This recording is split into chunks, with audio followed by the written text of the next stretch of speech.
Good evening. Call this meeting to order. The Joplin Schools Board of Education regular session, September 27th, 2022. Roll call. Let's start with roll call for that. Derek Amber. Present. Donnie Greenlee. Here. David Weaver. Present. Riley Hartwell. Here. Brent Jordan. Present. Jeff Cope. Present. Can you please stand and join me in the pledge of allegiance? I pledge allegiance to the flag of the United States of America and to the republic for which it stands, one nation, under God, indivisible, with liberty and justice for all.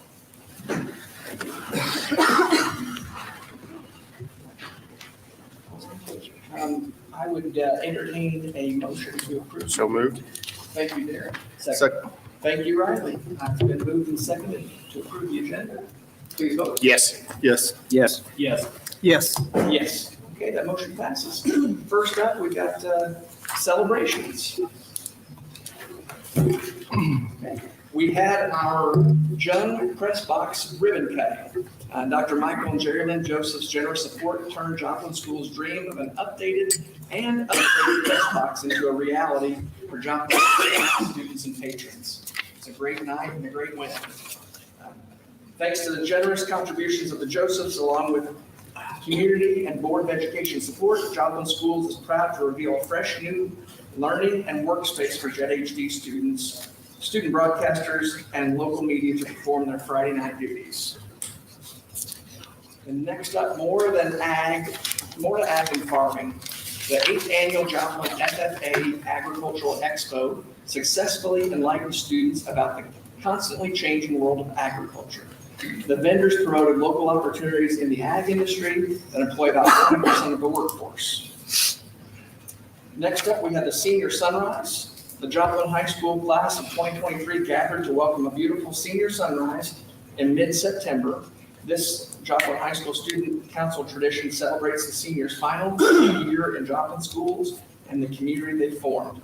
Breakfast was generously provided by the seniors by local Sonic and McDonald's restaurants. Philanthropic fundraisers. Students at the Joplin High School Philanthropic Society presented a check for $10,901.30 to Foster, Adopt, Connect of Joplin. Funds raised by the students will help hundreds of local foster care children and their adoptive families.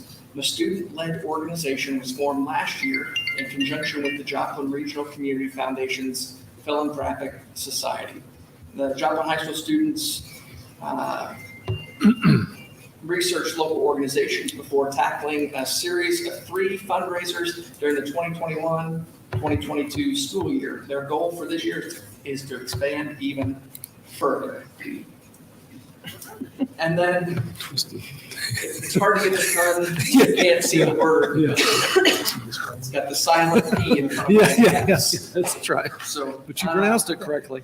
Next up, launch of Score One for Health screenings 2022-23. Last week, West Central and Columbia students, the future Dover Hill Elementary, received a basic health screening from second-year medical students at Kansas City University's Joplin campus, KCU.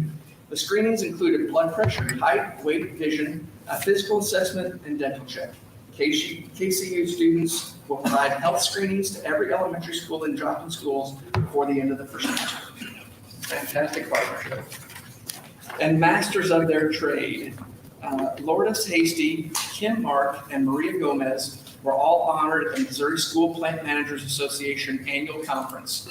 These 3 building engineers were awarded a Master Seal certificate for attending the MSPMA DESE summer workshops and completing 4 courses over the past 4 summers. Courses offered training in housekeeping, electrical, HVAC, and supervision. Justin Lawson was recognized at the same conference as a certified facility manager. He attended training courses over the past 3 years. The purpose of the Facilities Manager's Core Certification Program is to develop a knowledge base for building and grounds facilities leaders. His certification has given him training in 7 course modules, including custodial operations, building systems, environmental health and safety, maintenance and operations, facility life cycle and budgeting, leadership and emergency management, school safety and security. So congratulations to our team members there who took it upon themselves to go the extra mile, and congratulations on those awards. Next up, we've got the board's data committee. We met this past week. Tommy, why don't you share what we talked about? Well, just a couple things on enrollment first. Our enrollment has recovered from tornado, seems to be leveling off and becoming stable. We saw a big spike a couple years ago with our virtual students. Just due to the pandemic, that has started to lower. We're starting to see it come back to pre-pandemic numbers. The big takeaway from it was that our leadership and our teachers are continuously working on the data to improve it. Steps that we've taken as a board, adding PowerSchool across the district and things, has allowed for more real-time communication and work and partnerships between all the administration and the teachers. And you're really starting to see that work in data. Unfortunately, we can't really do a lot of comparison because all the state data right now is delayed. December-ish, we're hoping. Should get APR. Hopefully December. We'll keep our fingers crossed on that. Then we can really do some comparisons. And then we did get a brief look also at progress learning, and we're going to learn a lot more about that this evening.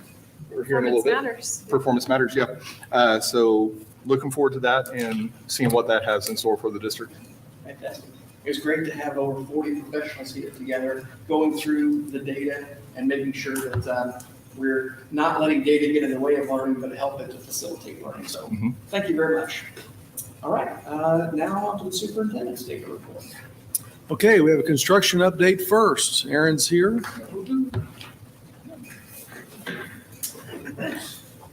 Yes, we'll serve every month. Okay, good evening, everyone.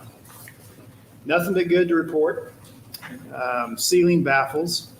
We've got that layout confirmed in the media center, so we're starting that area.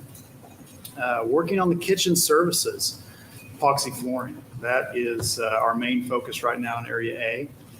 Kitchen services will actually be starting in the realm of about a week and a half. Start installing all the kitchen equipment, which is a big deal.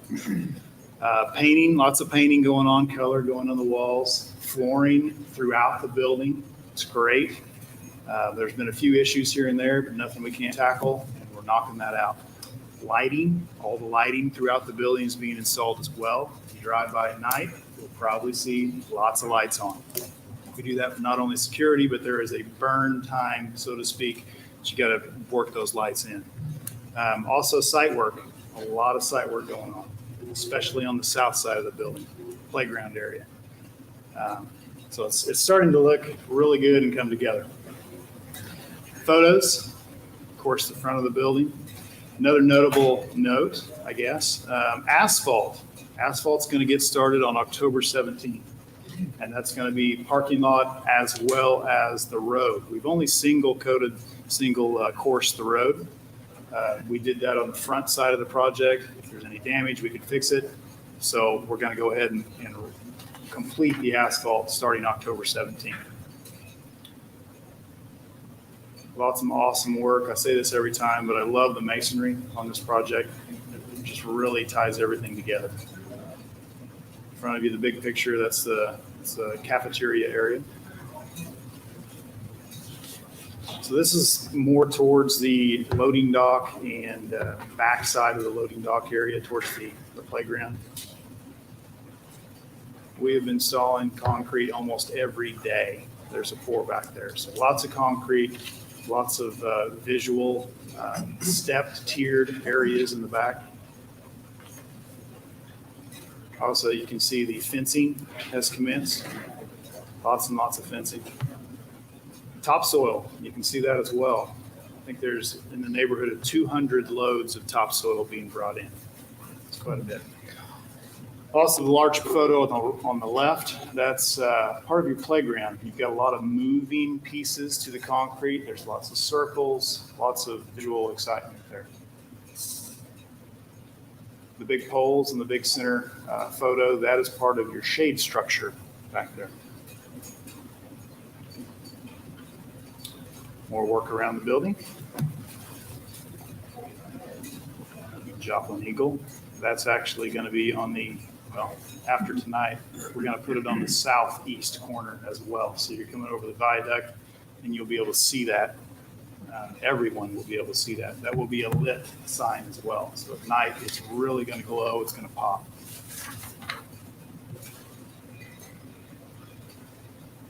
It's part of the NanoWall learning area. So those walls are all movable. That can open up into 3 separate classrooms or close down, however the teachers want to teach in that day. Bathrooms. I don't know if anybody's been through the bathrooms, but there are a lot of really neat tiles being installed. It's hard to see through the photo, but lots of colors in the bathrooms as well. Of course, fixtures going on the walls. It's part of the interesting ceiling elements. Picture at the left. Your main staircase is the view on the right picture. It's kind of hard to see, but you've got some exterior conduit visible that's in a kind of a zigzag pattern. Very difficult to build. Very, very difficult. These electricians, they want to build straight lines. So getting somebody to do that is awesome. Is that all metal? It's all metal. With the hand? It's all bent by Wow. hand in the field.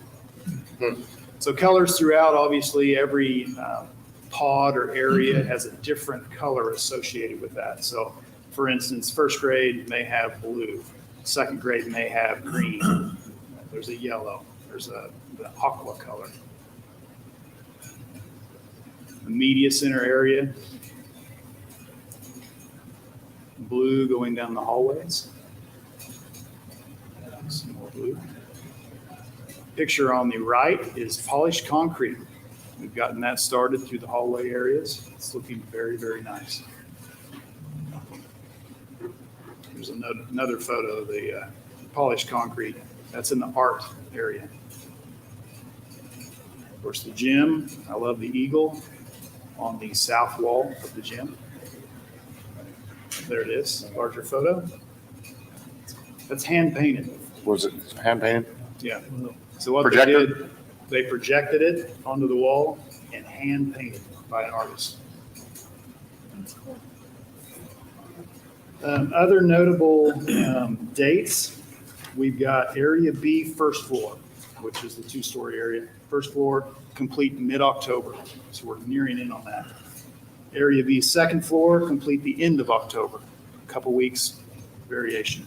Area A, which is basically your front entry towards the west, about mid-November completion there. Approximately 87% complete overall. So we're very close to being complete. Substantial completion, 11/16. Being substantially complete basically means the city has signed off on it. You can use it, but we've still got punch list items to do. Final completion, 12/15. So we're still beating our mark of that Christmas time date. There is possibly a phased move-in, especially in Area B. We could start locking doors when we complete, and we can get furniture going earlier than the 11/16 date. So that's our goal right now. Give as much time for faculty and staff to move in ahead of time rather than the mad rush right at the turnover. So, any questions for me? How long did it take you to paint that wall, Aaron? A long time, brother, a long time. I can do stick photos. Stick them in. It looks good. It took them really good. It's good. I think How long did it take them? Sorry. It took them right at 4 or 5 days to complete. we just know where we've got left contingency wise. I think we're in the 260 range, somewhere in there. That's for construction. That's for construction only. On the Other other furniture side. stuff, yeah. Yeah. Okay. And there's no other big items If I only had the crystal jumping ball. out? But no, I don't anticipate anything like that, no. Will you do the asphalt and do half and then do a complete or a final When they layover, come back, they're gonna finish the whole thing. north and south? Yep. Whole thing will be completed. And it's that time anyway. Once the black turn hits, there's really nothing to worry Yeah, about. there's a lot less construction traffic. Less construction, no crane work, Right. not a whole lot of equipment at that point in time, so we're in good shape. And anything that's like skid steers or anything's all rubber track anyway. That's right. It's all tracked. Asphalt season starts running out once you get November. That's right. That's another push. It starts getting colder, asphalt plants want to start shutting down. We need to make sure we get that while the getting's good. Awesome. Thank you. You're very welcome. All right, very good, thank you, Aaron. Okay, as part of our monthly approach to keep the board and the community informed, we're bringing in what we call strategic focus each month. And one of the first things we want to bring to you is our little demonstration and understanding about performance matters. Dr. Mwangi has some of our folks here from McKinley. Come on up, gentlemen. As much as you think, Derek, I'm not the one talking during this presentation. So Jason Riddle is here, principal of McKinley, and Toby Sissons, the student success coordinator, which is a title-funded position through their needs assessment. One of the things for us, just to be really transparent and open with you, is to show you in real time what's happening. So Performance Matters is a new tool that we're using at the elementary. So I'm going to let Jason and Toby kind of talk you through where we're at right now, because this is a tool that you can get really lost in the weeds, but we are trying to take very healthy steps with simple things that we can start using it to build capacity over time. So with that, I'm going to let Jason and Toby kind of talk you through and show you some stuff that we're able to do. All right, thank you. This is kind of a twofold presentation, Performance Matters, but I'm going to also talk about our position at McKinley. It's called Success Coordinator. I was told I had 45 minutes to go over this presentation, so I'll make sure that we Started that 40 minutes ago. So we're well aware of that time schedule. So per the school board approval, DESE approval, we created this new position, title funded. It's called Success Coordinator. Toby Sissons is our success coordinator. He comes to McKinley. He's been at McKinley five and a half years, comes from Oklahoma, former principal, administrator, a wealth of experience, and I'll let him go over that in just a moment when he starts his part of the presentation. But we are very blessed to have him. This position is a contracted, certified position that he stays with us an extra hour of the day, an extra 10 days per school year. So he's responsible for achieving all of our school goals related to either success for students or family engagement. Some of his job duties include, and you can just read along there, you can take it with you. He helps in creating student success plans for academics, attendance, and behavior. He models lessons for some of our new and struggling teachers. It's been great in the past. I might get called to a student behavior where I don't have time to work with a teacher one-on-one about a reading activity or a math lesson. Toby supplies that resource for us. It's a wealth of information for our new and our veteran teachers. It's great. He works directly with our title staff for our family events. And one of the biggies here is he rides on school bus routes sometimes. Wow. And as you all know, it's kind of an effort right now with just staffing busing and getting those folks to stay when there's kids in the back seat they can't control. And Toby's able to ride the bus various routes and help out with that. And they've really been appreciative of that as well as I have. And we'll look at some of my behavior data and we'll show why that is so helpful. Also helps analyze academics and assessments, which he'll show on Performance Matters, whether attendance, behavior, what it might be. He attends and provides some of our leadership vision team meetings. He runs a morning Rise and Shine assembly. During those morning Rise and Shine assemblies, we do those daily, and we go over a lot of information with our students. That might be when we do our pledge, so we take a lot of things off the teacher's plate. We do it in the morning assembly. We cover some of our celebrations, such as NWA incentives, quarterly celebrations. We cover that in the morning. We're trying to incentivize our students on showing up to school early, which will in turn help our attendance. And already it's paying dividends for us. He will go over our BIS goal. That's our behavior plan for our building. He'll go over some of our main choices for the day and any special announcements we have on the day or the week.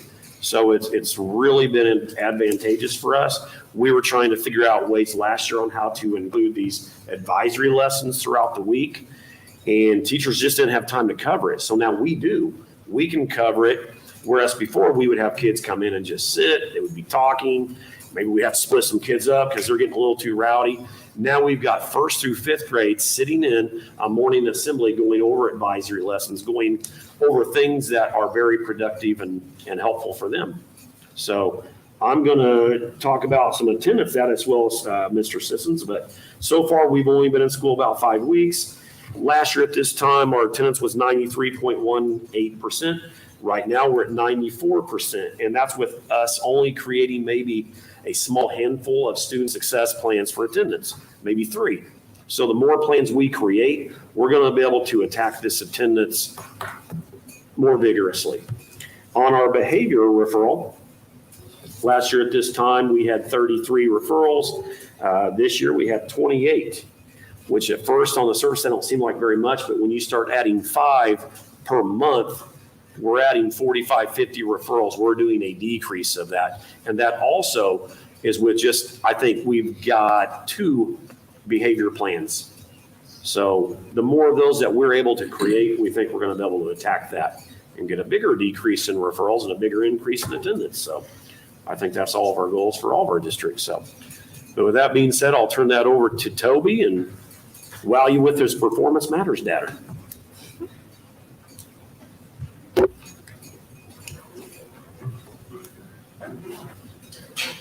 Thank you for letting me come in and talk to you about this.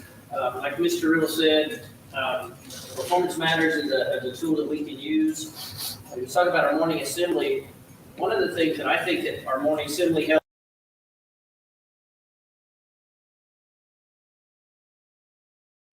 with our students, we build, we're changing the climate in our building so that kids are wanting to be to school, they're wanting to do the right thing. So that's one of the things that I think that we'll continue to see throughout the year with our morning assembly is those decreases in behavior. Performance Matters is a tool that has been purchased to help us as teachers, administrators, look at student data in a very easy fashion and a quick fashion without getting, like Sarah said, getting caught in the weeds of what's going on here. For those of you that like sports, this is a great tool, the baseball card report. There's a baseball card report that looks at just our school, where I can pull up the scoreboard, and it looks at the whole district.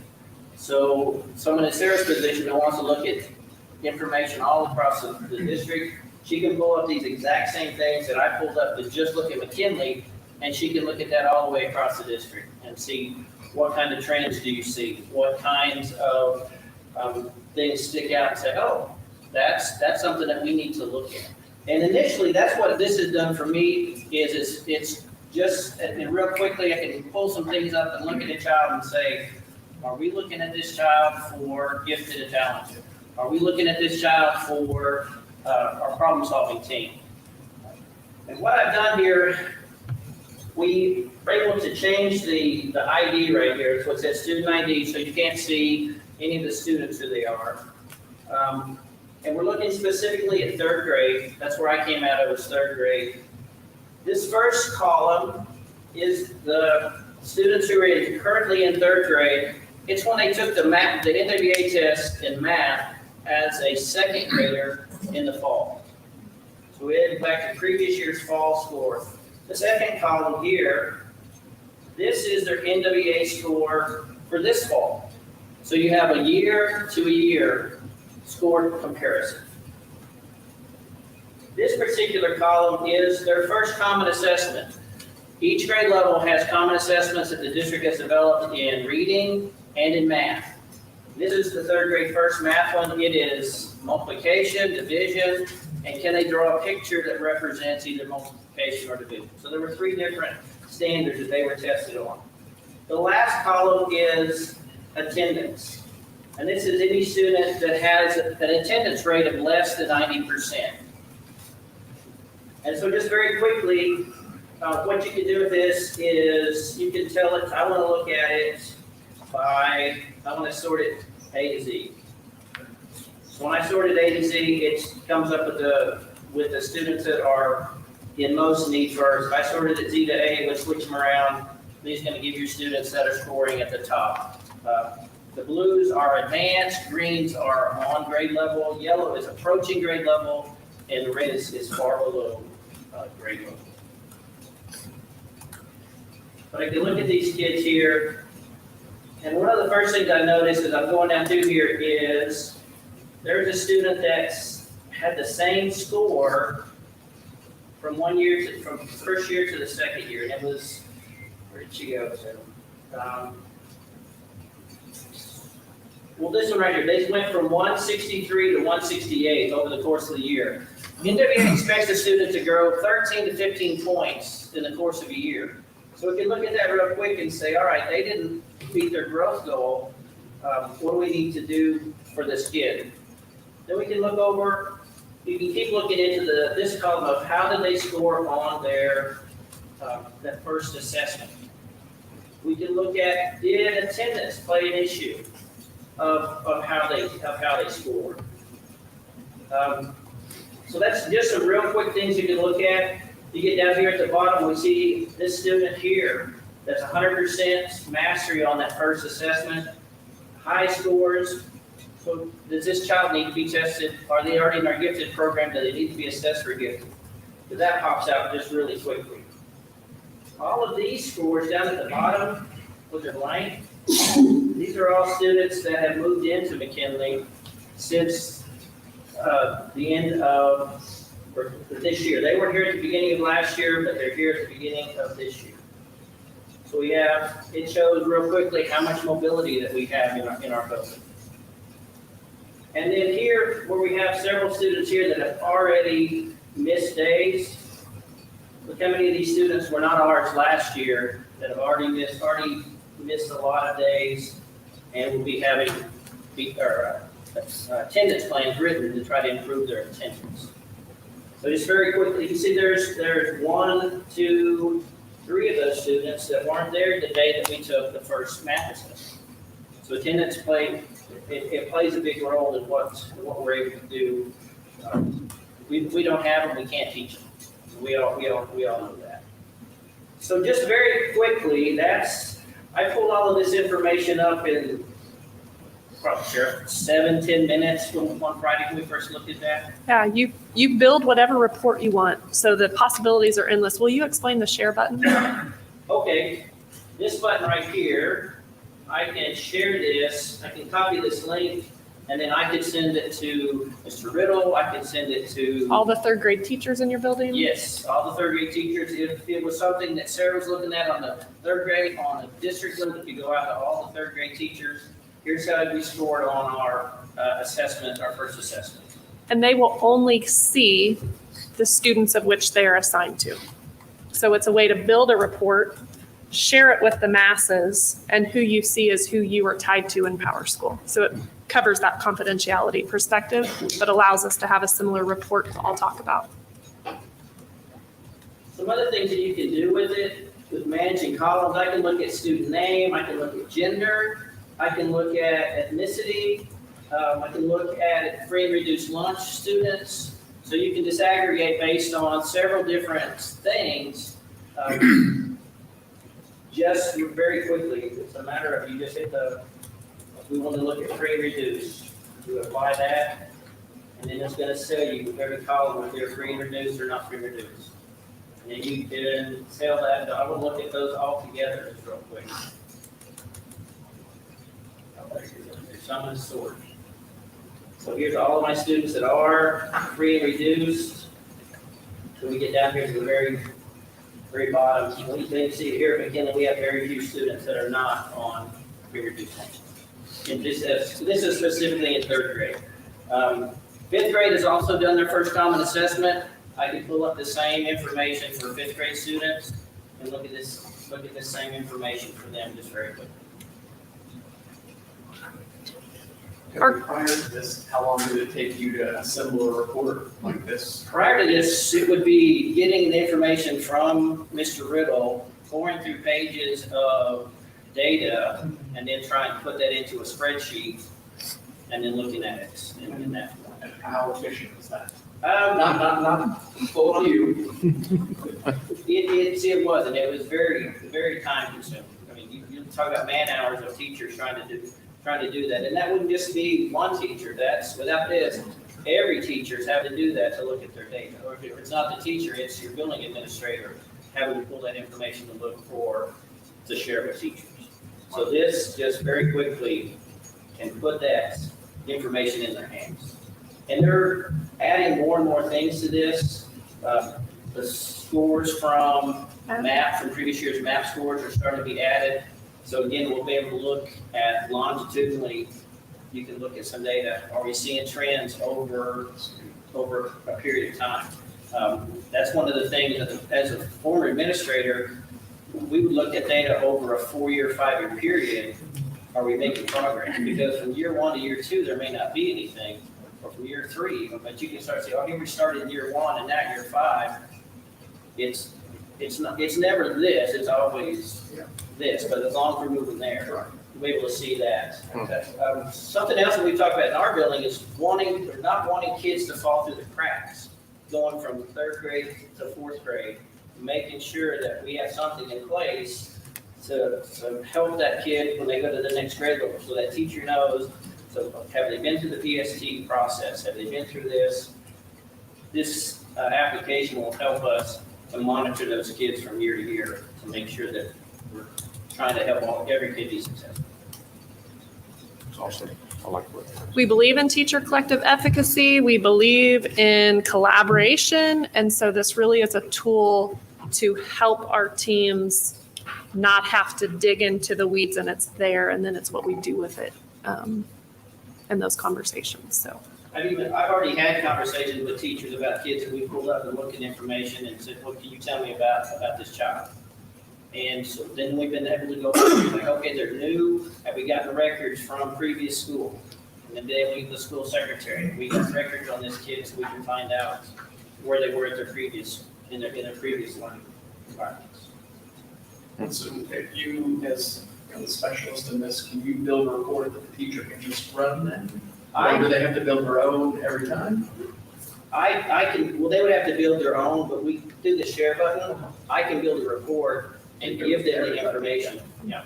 So I can build this for 3rd grade, and I can try and build it for 5th grade, and then just send it out to them, and they have data right there. I'm just worried about how many know all the behind the scenes. Is that going to be one of your micro credentials? So those in leadership type of roles, any teacher can build their own if they wish. And we have teachers who already are playing around. And Toby is here today because he's naturally tinkering more than some may be. But any report can be developed and shared. Teachers don't have to create that to look at a data set that we're wanting them to look at. But they have that ability if they want to as well. Yeah. Fantastic. Toby, very good. And I just want to say, 21 years as a principal, trying to create reports like that for teachers and not having not even a tenth of all the data that can be put there together, because we're not talking about just test scores from one event where we're talking about bringing in attendance, several different types of exams, and also pre-reduced lunch and different kids with different kinds. This is a game changer. We can also build interventions that can be shared, whether it be academic behavior through that link sharing module, but it's user friendly. Yeah. It's a lot of fun. It's fun playing with it. And we never thought that was going to be the case, but that makes it to where teachers want to be more involved with it because it is so user friendly. Yeah. Wow, It's fantastic. excellent purchase. Thank you, Toby and Jason. Thank you. Thank you, everybody. Very good. Thank you all.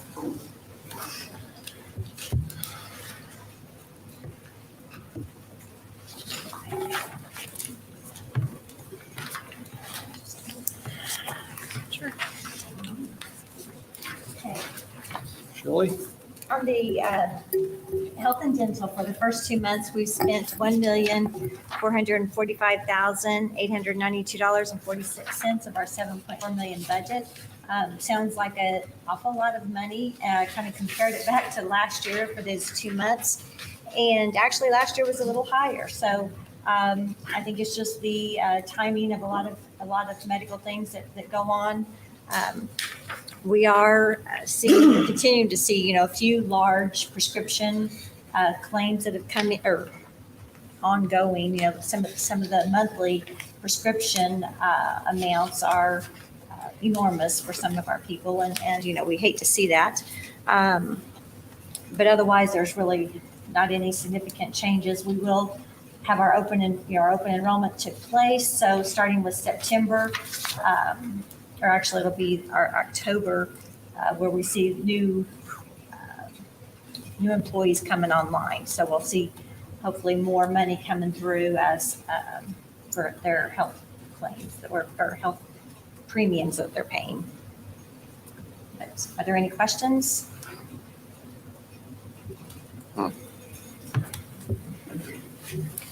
All right, financial statements.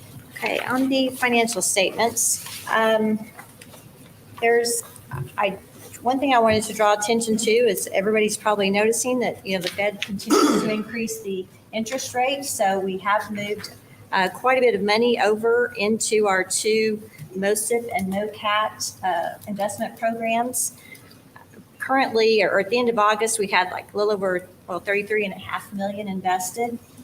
And those were ranging from 2.3% to well over 4%. Well, it was 3% at the end of August. Today, I got some rates, and they have now gone up over 4%. So I did today move some that will invest tomorrow to go out a little, 180 days at 4%. So I was kind of excited about that. And we have, right now, we have 39 million. I moved a little bit more over for this month, but otherwise, looking at our condensed financial statement, there's not a lot of changes between the 2 years. The incidental fund on expenditures, we did have 3 biweekly paychecks that hit in the month of August. So that's what that change is there, but really not any other significant changes. I'd be happy to answer any questions you may have. I just make a note there that on page 3, we got the asterisk about the final budget. Yes. There was a question before, when is the budget finally final?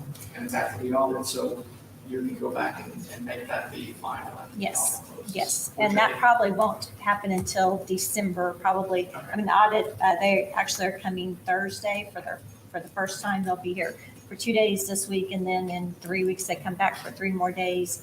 But they usually present, with the board meeting being early in November, I'm not for sure they'll get the final report done for November, but they might, but we'll see. So it'll be November or December. Thank you for making that adjustment to make it clear for what we're looking at. Yes.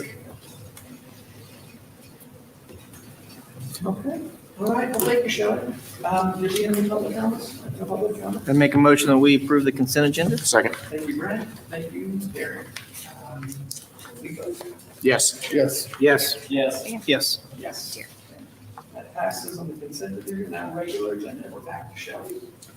Okay, accounts payable tonight, the bill list totaled $10,794, or $794,726.99. It's pretty similar to a year ago where it was $11,090,955. So I'd make a motion that we pay our bills as presented. Second? Motion by Derek, second by David. Any discussion? Please vote. Yes. Yes. Yes. Yes. Yes. Yes, that passes. Thank you. Then next up, Dr. Maloney, replacement of alignment machine. Yes. And I'll have Steve Reed come up, and if you are okay, can we take 2 and 3 together? Because that is kind of a 2-for-1. Tell us what you got. Not really a I mean, 2-for-1, we're but. gonna build our alignment machine together. The alignment machine, we got that right after the tornado. It's probably 12 years old. And when we bought it, it was a demo. Hunter fixed us up right after the tornado, how to get that in the shop. So it's past its prime. When we're letting the cars down, it tends to drop different sides, different ways, and cars could come off there. We don't want that to happen. But so it's time to replace it. The welders, we try to replace them every 6 to 7 years. It's been over 10. And we're just replacing half of them and try to put that on a cycle, so we only get, because they're so expensive anymore. So that's where we're at. Those welders are about 10 years old as well, so, As long as you're replacing the welders and not the welders. yes. I'd make a motion to approve that. I'll second. All right, thank you, David. Thank you, Derek. Any discussion? Please vote. Yes. Yes. Yes. Yes. Yes. Yes, that passes. Thank you. Thank you all. All right, next and last up, Justin, we got first and final reading of policies. Yes, so these are just two policies that we're bringing to the board tonight for first and final. There's only one word additions to these policies that just give may to allow the district some leeway on our hiring. And so this is a recommendation from policy committee that went through to the board to vote on this one word addition. It's because of just one word change in these that MSBA said it's fine for us to have a first and final reading. I'd make a motion that we approve the first and final reading of policies as presented by Justin. Second. Thank you, Derek. Thank you, Donnie. Any discussion? Please vote. Yes. Yes. Yes. Yes. Yes. Yes, that motion passes. Okay. Believe it or not, we're the pluses and deltas. The pluses, yes. The plus, I liked the Performance Matters program. I like seeing that data and the way it can be changed with just some clicks. And seeing how fast those changes can be made. I mean, made right here. So I like that. You say, oh, you are about talking. I didn't talk. Is that a plus? I think that was a That's plus. celebration. I think that was a celebration. Plus, for this evening is that we are getting so close to opening Dover Hill Elementary School, and that's very exciting for both of those, the two schools that we have now, to be able to come together at the end of the semester, as well as the strategic focus. I agree with you, Derek. That's exciting for our teachers, and there's nothing fun about putting together Excel spreadsheets ad nauseum about different data points. So great work that the computer can do the work for us. And last but not least, in our celebrations, some of the great things that are happening across the district. And most notably, I think that a point of pride for our community is our new press box. So thank you. That was phenomenal. Involved in that. I'd like to add that Dover Hill, we're under budget or have contingency money and everything looks phenomenal over there. So. I would just add too that, we have a 60-foot flagpole coming in. It was on the consent agenda tonight, but for those of you that are out there, it did get approved and anxious to see that come to fruition as well. That's going to be. Yeah, that's right. No cost to the district. And so I like it, but I like it. at Jump. So Well, I think that's another point of pride for our community. Absolutely. That'll be the same size flag like what the dealership, I don't know. I'm not exactly sure, but it's going to be. Landers. It's 60 foot tall. It'll be big. It'll be monster. That is a monster. Yeah. I'd make, go ahead. I've got 4 things I just want to say real quick. I want to thank all the staff for the first few weeks of school. I mean, we've done a lot of things, and the teachers and the principals, excellent work with especially moving on towards our school improvement plans. There's been a lot of work behind the scenes, and those things are being finalized, so I appreciate that. Also, we got 2 guys here that have been putting in an inordinate amount of time, Justin and Henry, and everybody in the transportation department.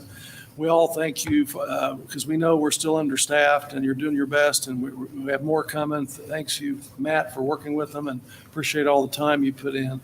And last, Hall of Fame banquet is October 18th. We're putting in 6 outstanding individuals from Joplin schools past, 5 Hall of Fame members and 1 meritorious achievement. And so if anybody's interested in that, there's more information online for the banquet. But I think that's another point of pride for the district to celebrate the people that have been through here. And I'm thankful the foundation's got that on moving on. Jeff, Riley mentioned source of community pride. I think source for community pride should be the district as a whole. After going through the data committee, seeing what our administration's been doing, what our staff and our teachers have been doing, even though, yes, we don't have the state data, we can look at our data and the way they're adapting and moving into the new technology realms and changing basically the way they do business is great. And I want to thank everybody for all the work they've been doing. I wanted to thank our bus people. You guys have done a magnificent job under less than ideal conditions. So thank you for all of your work on that. 3 schools. I was in Royal Heights. a couple weeks or so ago, and Dr. Coltharp's doing a great job. The teachers, the students were lined up in straight lines and quiet and attentive, and the teachers were on task. Just a great environment. Cecil Floyd, we were out there. Carrie and I just remember that room on the bats and the caves, really some great things going on at Royal Heights and Cecil Floyd, and then the Early Childhood Center.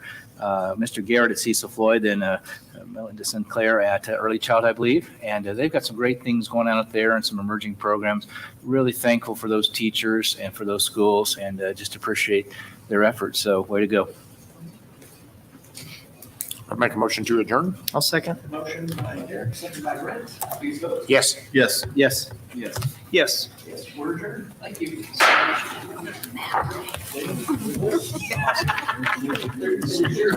my fault. Under an hour.